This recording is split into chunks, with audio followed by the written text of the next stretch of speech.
সশ্রদ্ধ চিত্তে শপথ বা দৃঢ়ভাবে ঘোষণা করিতেছি যে আমি যে কর্তব্যভার গ্রহণ করিতে যাইতেছি তাহা আইন অনুযায়ী ও বিশ্বস্ততার সহিত পালন করিব।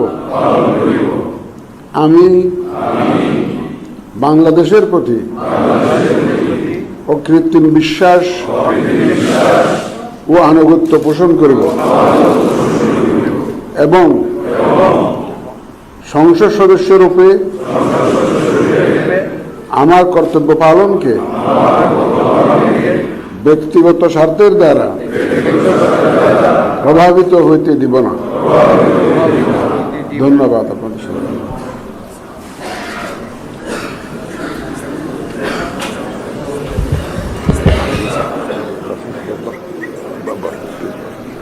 ধন্যবাদ মাননীয় প্রধান নির্বাচন কমিশনার এবং আজকের শপথ পাঠদানকারী জনাব এম নাসিরউদ্দিন স্যারকে। এই পর্যায়ে মাননীয় সংসদ সদস্যগণকে অনুরোধ করছি শপথপত্রে নির্ধারিত স্থানে নিজ নির্বাচনী এলাকা উল্লেখপূর্বক তারিখ সহ আপনারা স্বাক্ষর দান করবেন।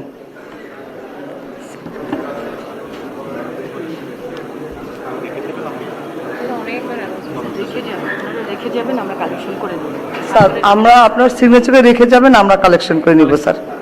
জি স্যার, জি স্যার, ফোল্ডারটা চেয়ারে রাখবেন স্যার, আমরা কালেকশন করে নিব। জি স্যার, জি স্যার। ফোল্ডার সম্বলিত শপথপত্র চেয়ারে রেখে যাবেন,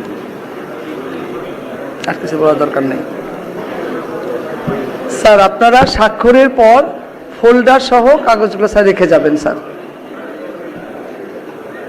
ওই স্যারের কলম নাই, দিয়ে আসেন, সালাউদ্দিন স্যারের কলম নাই। হ্যাঁ হ্যাঁ,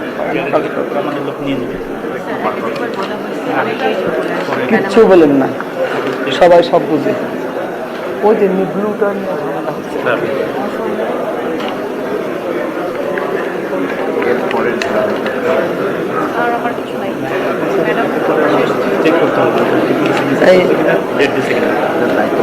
সবার পেন আছে কিনা, কলম তো দেওয়া হয়েছে।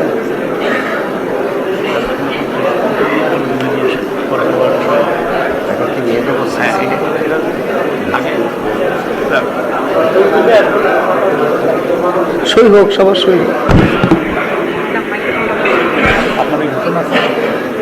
আমি তো এত উঁচু না।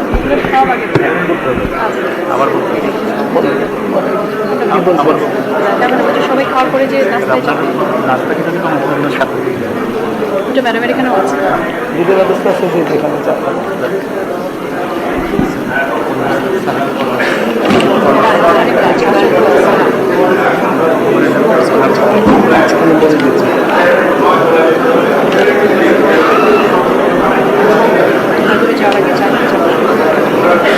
মাননীয় সদস্যবৃন্দ, আশা করছি আপনাদের সকলের সিগনেচার শেষ হয়ে গেছে।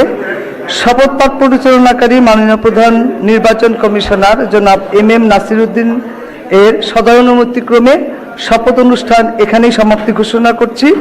এবং এখন মাননীয় সদস্যবৃন্দ, আমাদের 3 তলা একটা চা চক্রের আয়োজন আছে, সেখানে যাবেন এবং আমার রুমে স্বাক্ষরিত রেজিস্টার স্বাক্ষর করা হবে, ওখানেও যেতে পারেন, এটা আপনাদের নির্দিষ্ট ইচ্ছা। ধন্যবাদ সবাইকে।